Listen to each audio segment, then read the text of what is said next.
अस्सलामुअलैकुम प्यारे बच्चों, 11th की मैथ की जो 2025 की न्यू बुक है ये हमने स्टार्ट की हुई है और आज हम एक्सरसाइज 5.1 इसका क्वेश्चन नंबर 1 कर रहे हैं। बाकी क्वेश्चंस भी करेंगे, जितने क्वेश्चंस आज के इस लेक्चर में हम कर सके करेंगे। प्यारे बच्चों, यहाँ पे एक और बात आपको बताऊँ कि मैथ के अलावा इस्लामियात की बुक पूरी कंप्लीट हो चुकी है, उर्दू के लेक्चर्स अवेलेबल हैं, इसके अलावा डिफरेंट सब्जेक्ट्स के लेक्चर्स अवेलेबल हैं 11th की, तो आप चेक कर सकते हैं। चैनल को सब्सक्राइब ज़रूर कीजिएगा। प्यारे बच्चों, अब चैप्टर 5 से रिलेटेड 4 से 5 डेफिनेशंस हैं जो इंपॉर्टेंट हैं, पेपर में आ सकती हैं। उसकी मैंने एक सेपरेट छोटी सी वीडियो बना के प्लेलिस्ट में अटैच कर दी है, वो आप इस एक्सरसाइज को करने से पहले ज़रूर डेफिनेशंस को समझिएगा। तो प्यारे बच्चों, हमारे पास पॉलिनोमियल ऊपर वाली पी ऑफ एक्स होती है, नीचे वाली क्यू ऑफ एक्स होती है। तो सबसे पहले हमने ये चेक करना होता है कि ये प्रॉपर फ्रैक्शन है या इम्प्रॉपर। अगर इम्प्रॉपर हो तो फिर हम उसको डिवाइड करके पहले प्रॉपर फ्रैक्शन में कन्वर्ट करते हैं। यहाँ पे देखिए ऊपर तो कांस्टेंट है तो इसकी तो डिग्री 0 है, नीचे डिग्री 2 है, यानी कि पी ऑफ एक्स जो पॉलिनोमियल है इसकी डिग्री क्यू ऑफ एक्स से लेस है। तो ये एक प्रॉपर रैशनल फ्रैक्शन है, तो हम इसको पार्शियल फ्रैक्शन में रिजोल्व कर सकते हैं।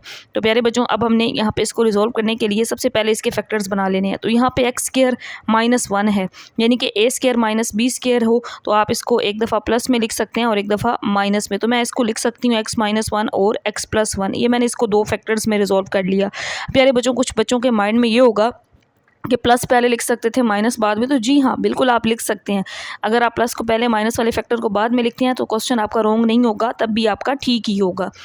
तो अब हमने रिजॉल्व करना है, तो पहला कांस्टेंट पहली वैल्यू के साथ a/x-1 आ जाएगा, फिर प्लस b ओवर ये जो सेकंड वैल्यू है ये आ जाएगी x+1, और इसको हम नाम दे देंगे इक्वेशन नंबर 1 का। नेक्स्ट हमने ये वाला जो लीनियर फैक्टर ये दोनों है ना, इनके साथ 1 बाय 1 तमाम इक्वेशंस को मल्टीप्लाई करना है। तो पहले क्वेश्चन में मैं लिख के आपको ये सारा स्टेप समझा रही हूँ, आगे हम इसको डायरेक्टली मल्टीप्लाई कर लिया करेंगे। तो इस पहली वैल्यू को भी हमने इस फैक्टर के साथ x-1 और x+1 के साथ मल्टीप्लाई करना है, और फिर हमने a/x-1 को भी यहाँ पे जो भी वैल्यू इक्वल के इस तरफ यहाँ पे जो भी वैल्यू होगी ना, यहाँ पे जो फैक्टर होगा उसको आपने तमाम वैल्यूज़ के साथ मल्टीप्लाई कर देना है। तो इसको मल्टीप्लाई करेंगे तो a के साथ a/x-1 था, x-1 x+1 के साथ मल्टीप्लाई कर दिया, फिर प्लस b/x+1 है और इसको भी हमने मल्टीप्लाई कर देना है x-1 और x+1 के साथ। अब इसमें ये पूरा फैक्टर कैंसिल आउट, यहाँ पे जस्ट 2 रह जाएगा। फिर a में देखें x-1 कैंसिल आउट और x+1 रह जाएगा। अगर हम डायरेक्ट देखते तो यहाँ से हमने ये चेक कर लेना था, x-1 कट जाएगा, a के साथ x+1, b के साथ x+1 कट जाएगा और x-1 आ जाएगा। तो डायरेक्टली भी ये स्टेप किया जा सकता है, बट पहले क्वेश्चन में मैंने बड़ी डिटेल के साथ आपको बता दी है। आगे इसको मैं इस तरह से 1 से इक्वेशन 2 डायरेक्ट लिख लूँगी, साथ साथ आपको बताऊँगी कि कैसे बनेगी। तो प्यारे बच्चों, अब हमारा मेन काम क्या है, यहाँ पे ये लीनियर फैक्टर है, मतलब x की वैल्यू 1 आएगी, यहाँ से -1, उनको हमने इस इक्वेशन नंबर 2 में पुट करना है और 2 से हमने a और b फाइंड करके वापस इक्वेशन 1 में पुट कर देना है, तो हमारे पास इसका आंसर आ जाएगा। तो पहले इस फैक्टर को पुट करेंगे और फिर यहाँ से वैल्यू निकालेंगे। पहले इसको पुट कर लेते हैं, पुट x-1 = 0। तो यहाँ से x की वैल्यू क्या आ जाएगी, 1 आ जाएगी। इसको किस में पुट करना है, इन इक्वेशन 2। इक्वेशन 2 में हमने पुट करके वैल्यूज़ निकालनी है। तो प्यारे बच्चों, यहाँ पे तो 2 इसी तरह आ जाएगा। अब a या b में से कोई एक वैल्यू आएगी, एक 0 हो जाएगी। हमेशा याद रखिएगा, जब आप ये फैक्टर पुट करते हैं ना x की वैल्यू, तो एक वैल्यू आती है, बाकी सारी 0 हो जाती हैं। अगर यहाँ से डायरेक्टली हम चेक करें x = 1, तो 1 - 1 1 1 माइनस ये 1 आ जाएगा ना, 1 - 1 0, मतलब पूरा b 0 हो जाएगा। वैल्यू सिर्फ एक ही आनी है, तो मैं इसको a में ही जस्ट पुट कर रही हूँ। अगर आप अपनी आसानी के लिए b में करना चाहें तो कर दें। वैसे हमें क्लियरली नज़र भी आ रहा है, जब हम x1 पुट करेंगे तो b 0 हो जाएगा, वैल्यू जस्ट एक ही आएगी। मैंने इसको सिर्फ a में ही पुट कर लिया। तमाम पार्ट्स में मैं आपको टेक्निक बताऊंगी, आप इसी तरह करेंगे, जिसकी वैल्यू आ रही है सिर्फ उसी में पुट करें। तो यहाँ से अगर मैं a की वैल्यू निकालूं तो 2/2 और ये कैंसल आउट, a की वैल्यू आ जाएगी 1। तो एक वैल्यू हमारे पास आ गई कांस्टेंट a की वैल्यू 1। अब रह गई b की, तो यहाँ से अब इस फैक्टर को हमने 0 पुट करना है, x+1 को। तो x की हमारे पास एक वैल्यू आ जाएगी जिसको हमने इक्वेशन नंबर 2 में पुट कर लेना है, x+1 = 0। तो हमारे पास x की वैल्यू आ जाएगी -1। इसको पुट करेंगे इन इक्वेशन 2। इक्वेशन नंबर 2 में यहाँ पे 2 था, 2 = 2। अब एक चीज़ याद रखें, पहले a आ चुका है, अब a तो 0 ही होना है, वैल्यू जस्ट b की आनी है, b में पुट करना है। वैसे आप चेक भी करें, -1 तो यहाँ पुट करें ना, 2 में -1 + 1, a 0, वैल्यू सिर्फ किसकी आ रही है, b की। और वैसे हमें इस चीज़ से भी पता चलता है कि a तो पहले आ चुका है, a ने अब 0 ही होना है, अपने जस्ट b में पुट कर लेना है। तो -1 x की वैल्यू और साथ -1 आ गया। तो अब इसको लिख लेते हैं यहाँ पे b और ये -2। तो यहाँ से अगर हम b की वैल्यू निकालें प्यारे बच्चों तो ये आ जाएगा 2/-2 कैंसल आउट। b की वैल्यू क्या आ जाएगी -1। अब a और b दोनों वैल्यूज़ आ चुकी हैं, वापस कहाँ पे पुट करना है, इसको वापस इस इक्वेशन नंबर 1 के अंदर पुट कर देना है। ये जो स्टार्ट में इक्वेशन 1 है ना ये वाली, तो अब मैं इसके अंदर पुट करूँगी। ये जो फैक्टर है ना इसको वापस यही लिख देंगे 2/x² -1 और a की वैल्यू 1, b की जगह पे हम -1 पुट कर देंगे। तो लास्ट पे मैं पुट करके आंसर आपके सामने लिखती हूँ। तो ये आ जाएगा 2/x² -1 is equal to a की वैल्यू 1 है और x -1 था, प्लस b की वैल्यू -1 थी और x +1 था। अब यहाँ पे देखें, इसको मैं ये भी नेक्स्ट स्टेप में ये लिख सकती हूँ। आप नीचे वाली लाइन पे लिखेंगे ना नेक्स्ट, इसके बाद मैं इसको यहाँ पे आगे साथ लिख रही हूँ। प्लस माइनस क्या हो जाएगा, दरमियान में माइनस आ जाएगा और 1/x +1, यानी कि इस फॉर्म में भी इसको लिख सकते हैं। तो ये हमारा इस क्वेश्चन नंबर 1 का आंसर आ जाएगा। नेक्स्ट हम इसका क्वेश्चन नंबर 2 करते हैं। तो इसके बाद नेक्स्ट हमारे पास क्वेश्चन नंबर 2। इसमें भी देखें ये एक प्रॉपर फ्रैक्शन है, ऊपर डिग्री कांस्टेंट है ना, मतलब कांस्टेंट की तो कोई डिग्री नहीं होती, 0 ले लें, 1 और 1 नीचे 2 है। तो p(x) की डिग्री q(x) से लेस है, तो ये एक प्रॉपर फ्रैक्शन है। डायरेक्टली हमने इसको पार्शियल फ्रैक्शन में रिजॉल्व कर लेना है। तो a - b/x - a x - b है, तो हम इसको पार्शियल फ्रैक्शन में अब रिजॉल्व कर लेते हैं।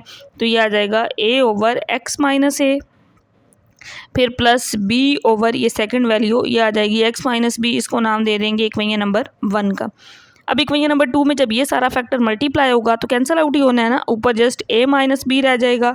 अब a में देखें x - a कैंसिल आउट और a के साथ आ जाएगा x - b, फिर प्लस b के साथ x - b कैंसिल आउट और यहाँ पे आ जाएगा x - a और इसको नाम दे देंगे इक्वेशन नंबर 2 का। अब हमने एक दफ़ा इसको 0 के इक्वल रख के x की वैल्यू निकालनी है, फिर यहाँ से निकाल के पुट किस में करनी है, इक्वेशन नंबर 2 में। 2 से हमने a और b फाइंड करके वापस पुट कर देना है इक्वेशन नंबर 1 में, तो हमारा आंसर आ जाएगा। तो हम पहले इसको पुट करते हैं, put x - a is equal to 0, तो यहाँ से x की वैल्यू आ जाएगी a, इसको किस में पुट करेंगे, इक्वेशन नंबर 2 में। तो यहाँ तो x वाली कोई वैल्यू नहीं है, a - b। अब यहाँ पे चेक कर लेते हैं कि एक वैल्यू आनी है, दूसरी ने 0 हो जाना है। a - a, b 0 हो रहा है, तो वैल्यू जस्ट a की आ रही है, इस वजह से मैं a में ही पुट कर रही हूँ। x माइनस, तो x की जगह पे a आ जाएगा, साथ -b। अब प्यारे बच्चों यहाँ से a - b से कट जाएगा, या बटे में ले जाएं, इसको कैंसिल आउट कर दें या इस तरह ही कर दें, तो a की वैल्यू हमारे पास 1 आ जाएगी। अब हम सेकंड फैक्टर को पुट कर लेते हैं, इसको ये जो है x - b is equal to 0, तो यहाँ से हमें ये पता चल जाएगा therefore x is equal to b है। किस में पुट करना है, इक्वेशन नंबर 2 में पुट करना है। तो a - b आ जाएगा, a तो पहले आ चुका है, अगर आप देखेंगे b - b 0, a 0, अब वैल्यू से b की आनी है, तो मैं इस वजह से b में ही पुट कर रही हूँ। तो ये आ जाएगा b - a। अब यहाँ पे ये a - b, ये b - a है, तो हम b निकाल लेते हैं, ऊपर a - b, और इसमें से अगर माइनस कॉमन ले लें, तो आप अगर माइनस कॉमन लेते हैं ना तो a प्लस हो जाएगा और b माइनस हो जाएगा। अब ये सेम फैक्टर कैंसल आउट और बाकी -1 रह जाएगा। सो b की वैल्यू आ जाएगी -1। अब हमने a और b दोनों वैल्यूज़ फाइंड कर ली हैं, कहाँ पुट कर देनी है, इक्वेशन नंबर 1 में। इसमें a की जगह पे और b की जगह पे वैल्यू पुट कर देंगे।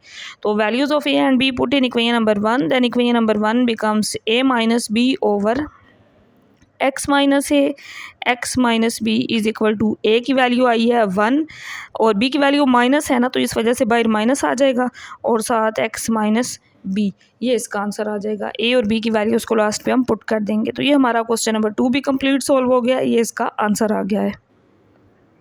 तो नेक्स्ट हमारे पास क्वेश्चन नंबर 3 है, x² + 1 divided by x + 1 x - 1। तो प्यारे बच्चों हमने चेक करना है कि ये प्रॉपर है या इम्प्रॉपर फ्रैक्शन है। ऊपर डिग्री 2 है, यहाँ पे 1 और 1, ये भी नीचे भी 2 है। तो p(x) की डिग्री आपको मैंने बताई थी स्टार्ट में डेफिनेशंस में, p(x) की डिग्री q(x) से बड़ी या बराबर आ जाए तो ऐसी फ्रैक्शन कौन सी फ्रैक्शन होती है, इम्प्रॉपर। तो पहले उसको डिवाइड करके प्रॉपर बनाते हैं, फिर हम पार्शियल फ्रैक्शन में रिजोल्व कर सकते हैं।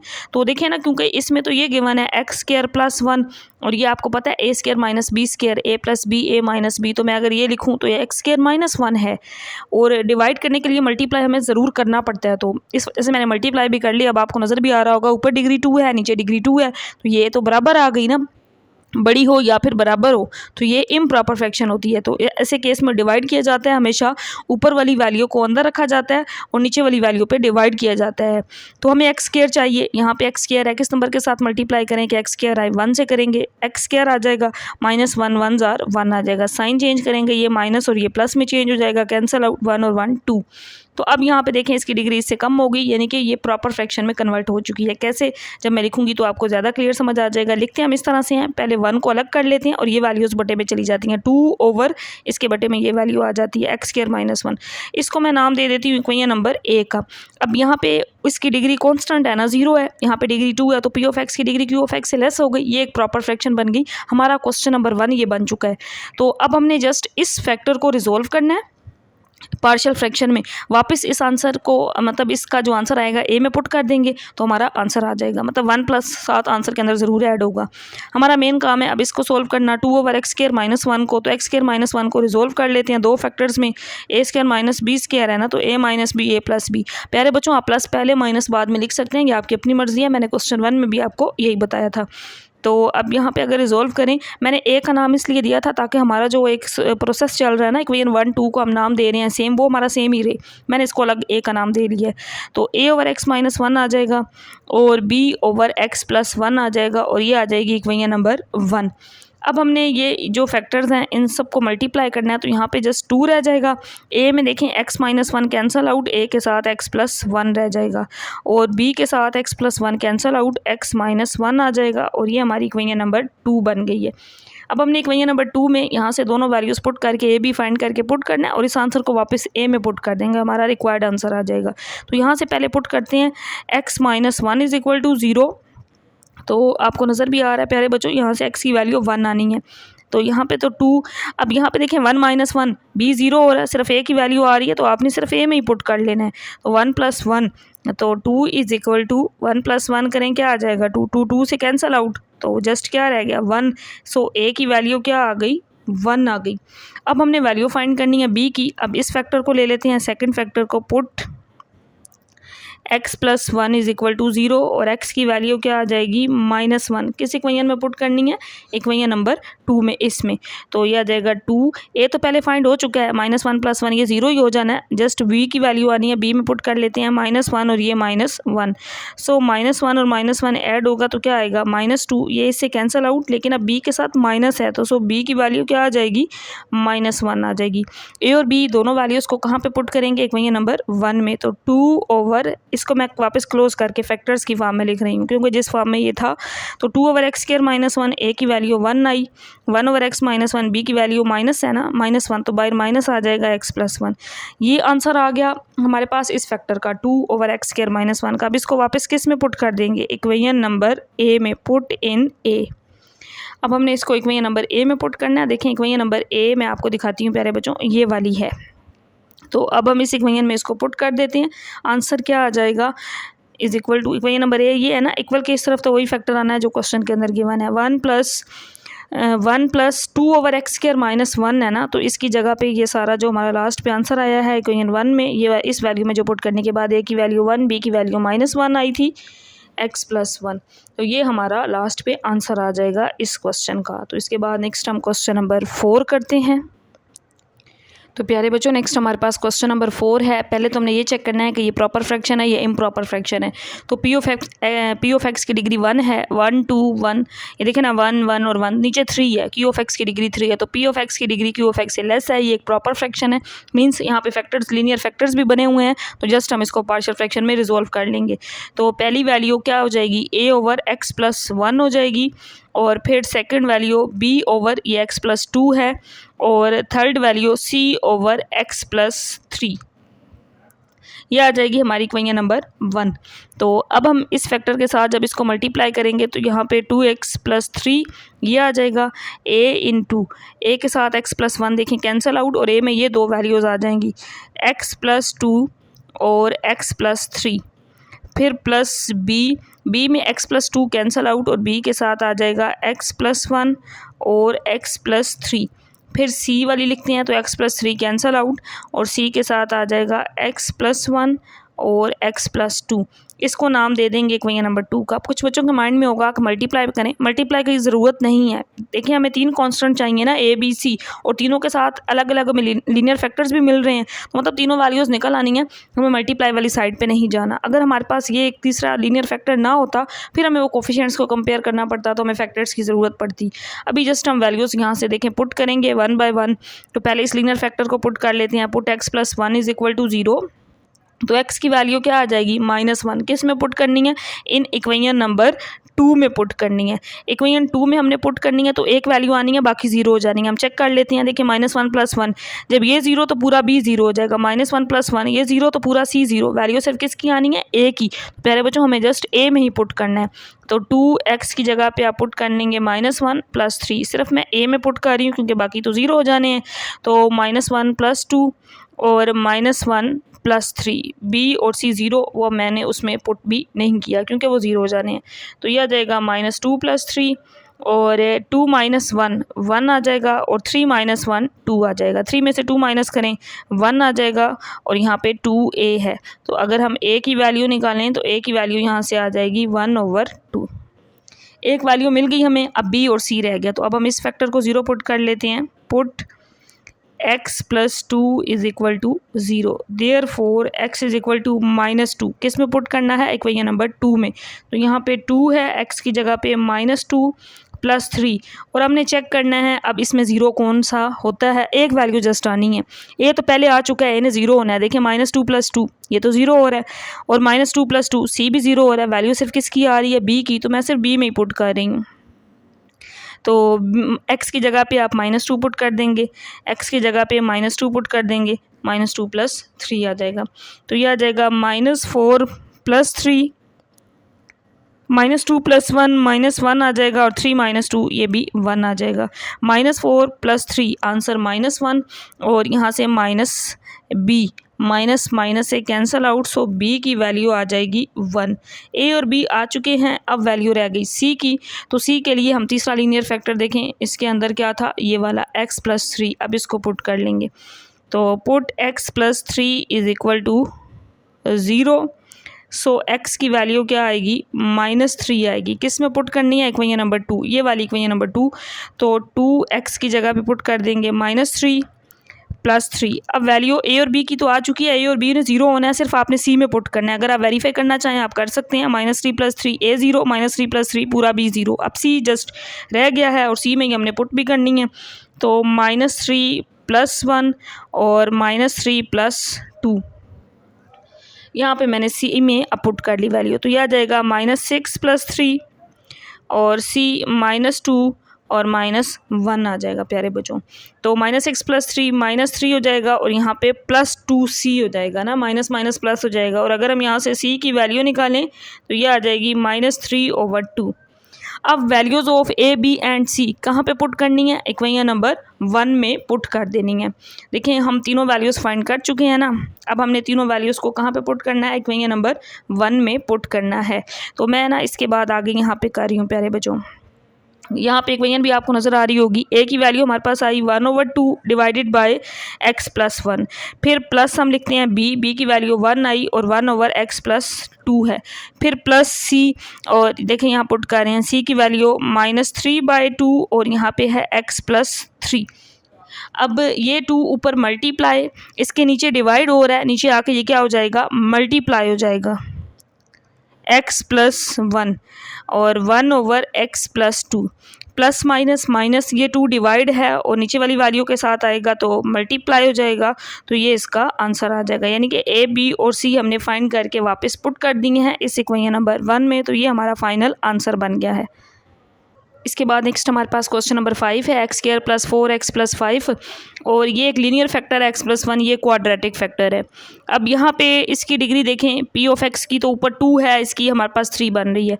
मतलब ये है कि p ऑफ x की डिग्री q ऑफ x से लेस है, तो ये एक प्रॉपर फ्रैक्शन है। जस्ट हमने इसको पार्शियल फ्रैक्शन में रिजोल्व करना है। तो ये जो क्वाड्रेटिक फैक्टर है इसको भी हमने इस तरह से लीनियर फैक्टर्स में कन्वर्ट कर लेना है। कर सकते हैं इसको लीनियर फैक्टर में, इसके फैक्टर्स बना के।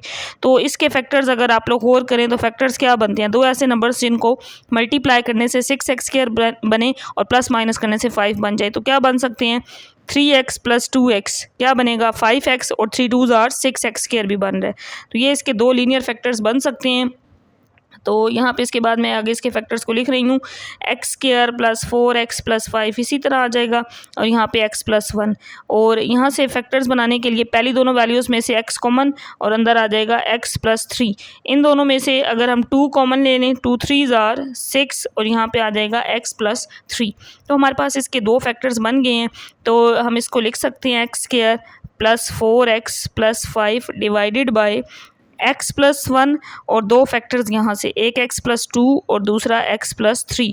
तो ये हमारा अब सेम प्रीवियस क्वेश्चन बन चुका है जैसे हमने क्वेश्चन नंबर 4 की है। अब हम इसको पार्शियल फ्रैक्शन में रिजोल्व कर लेंगे। यहाँ पे इसकी डिग्री 3 ऊपर 2, तो p ऑफ x की डिग्री q ऑफ x से लेस है। ये एक प्रॉपर फ्रैक्शन है, जस्ट हमने इसको पार्शियल फ्रैक्शन में रिजोल्व करना है। X square plus 4x plus 5 और x प्लस 1, x प्लस 2 और x प्लस 3। तो पार्शियल फ्रैक्शन में अगर रिजोल्व करें तो ये आ जाएगा a ओवर x प्लस 1, फिर plus b over x plus 2, फिर plus c over x plus 3 और इसको हम नाम दे देंगे इक्वेशन नंबर 1 का। जब इस पूरे फैक्टर के साथ मल्टीप्लाई करेंगे तो यहाँ पे यही रह जाएगा, just x square plus 4x plus 5 रह जाएगा। a में x प्लस 1 कैंसल आउट और a में क्या आ जाएगा, बाकी दोनों फैक्टर्स x प्लस 2 और x प्लस 3। फिर प्लस b में x प्लस 2 कैंसल आउट और b के साथ आ जाएगा x प्लस 1 और x प्लस 3। c में x प्लस 3 कैंसल आउट और बाकी दोनों फैक्टर्स आ जाएंगे x प्लस 1 और x प्लस 2 और इसको नाम दे देंगे इक्वेशन नंबर 2 का। अब प्यारे बच्चों यहाँ से एक दफ़ा x की वैल्यू निकालेंगे, इससे तीनों फैक्टर्स निकाल के पुट करके यहाँ से हमने a b c फाइंड करके वापस इक्वेशन 1 में पुट कर देना है। तो पहले इस फैक्टर को ले लेते हैं। पहला फैक्टर ये वाला है x plus 1 is equal to 0। तो x की वैल्यू क्या आएगी, -1। अब हमने -1 पुट करनी है, तो यहाँ पे -1 का स्क्वायर प्लस 4x की जगह पे -1 प्लस 5। जब -1 पुट करेंगे ना, ए बी सी में से कोई एक वैल्यू आएगी, बाकी सारी ज़ीरो हो जाएंगी। कैसे हम चेक कर लेते हैं, देखिए -1 प्लस 1 बी ज़ीरो, -1 प्लस 1 सी भी ज़ीरो। वैल्यू सिर्फ एक ही आ रही है तो मैं जस्ट ए में पुट करूँगी। -1 प्लस 2 -1 प्लस 3, -1 का स्क्वायर प्लस 1 प्लस -4 हो जाएगा और प्लस 5 इज इक्वल टू 2 -1 करेंगे 1 आ जाएगा, 3 -1 2 आ जाएगा। 1 -4 -3 प्लस 5 प्लस 2 आएगा और यहाँ पे भी प्लस 2, तो 2 से कैंसल आउट, सो ए की वैल्यू आ जाएगी 1। एक वैल्यू हमें मिल गई है, अब बी और सी रह गए हैं। तो अब ये वाला फैक्टर नेक्स्ट हम पुट करते हैं, x plus 2 is equal to 0। तो यहाँ से x की वैल्यू आ जाएगी -2, जिसको हमने पुट किस में करना है, इक्वेशन नंबर 2 में। इक्वेशन नंबर 2 यहाँ पे पुट कर लेंगे, -2 स्क्वायर प्लस 4x की जगह पे -2 प्लस 5। अब a तो आ चुका है, a ने 0 ही होना है, चेक करें। -2 प्लस 2 ये भी 0 बन रहा है ना, और -2 प्लस 2 c भी 0 बन रहा है। वैल्यू सिर्फ b की आनी है तो हमने b में ही पुट करना है इसको। -2 प्लस 1 और -2 यहाँ पे पुट कर रहे हैं तो प्लस 3 आ गया। -2 का स्क्वायर प्लस 4 प्लस -4 2 आर 8 प्लस 5। -2 प्लस 1 आंसर -1 और 3 -2 करें तो आंसर 1 आ जाएगा। 4 -8 -4 प्लस 5 प्लस 1 आएगा और ये -b, सो b की वैल्यू आ जाएगी -1। तो प्यारे बच्चों b की वैल्यू हमारे पास -1 आ गई। अब वैल्यू रह गई है सिर्फ c की, तो नेक्स्ट हम उसको चेक कर लेते हैं। आगे मेरे पास अब जगह नहीं है तो मैं थोड़ा सा इसको लाइन लगा के यहाँ पे कर रही हूँ। अब हमने ये पुट करना है x plus 3 is equal to 0। So x की वैल्यू क्या आएगी, -3। किस में पुट करनी है, इक्वेशन नंबर 2। इक्वेशन नंबर 2 यहाँ पे -2 स्क्वायर -3 का स्क्वायर -3 प्लस 5 यहाँ पे पहले पुट कर लेते हैं। तो x का स्क्वायर है, ये बन जाएगा -3 का स्क्वायर, प्लस 4x है तो प्लस 4x की जगह पे -3 प्लस 5। a और b तो आ चुके हैं, ये अब 0 ही हो जाने हैं। आप पुट करना चाहें कर लें तो ये 0 बनेंगे। सिर्फ मैं c में पुट कर रही हूँ क्योंकि c रह गया है ना। तो -3 प्लस 1 और -3 प्लस 2, ये मैंने आपको पहले भी बताया था, कोई एक वैल्यू आती है बाकी सारी 0 हो जाती हैं। तो a और b तो पहले फाइंड हो चुका है, अब वो 0 ही होना है। अगर आप चेक करें तब भी 0 ही बन जाएगा। a में -3 प्लस 3 0, -3 प्लस 3 b 0। c में सिर्फ पुट किया मैंने, ये 9 आ जाएगा, -12 प्लस 5 और c इंटू ये -2 और -3 प्लस 2 -1, तो यहाँ पे प्लस 2c हो जाएगा। 9 -12 -3 प्लस 5 ये प्लस 2 हो जाएगा। 2 से कैंसिल आउट, तो c की वैल्यू भी 1 आ जाएगी। c a1 b -1 c 1। अब इन सारी वैल्यूज़ को वापस कहाँ पे पुट करना है, इक्वेशन नंबर 1 में। तो प्यारे बच्चों मैं अब इस इक्वेशन 1 के अंदर पुट करती हूँ, तो आंसर को लास्ट पे पुट कर रही हूँ। तो a ओवर क्या था, x प्लस 1, a की वैल्यू 1 आई तो 1 ओवर x प्लस 1, b की value -1 over x plus 2, c की वैल्यू भी 1 है और x प्लस 3 है, तो ये इसका आंसर आ जाएगा। और यहाँ पे इक्वल के इस तरफ जो क्वेश्चन में फैक्टर ऊपर गिवन है वो सारा आपने लिख देना है, ये हमारे पास इसका आंसर आ जाएगा। आज के इस लेक्चर में हमने क्वेश्चन 1 से 5 तक किए हैं, इंशाल्लाह बाकी लेक्चर 2 में हम इसके जो रिमेनिंग क्वेश्चन हैं वो कर लेंगे। अल्लाह हाफिज़ बच्चों।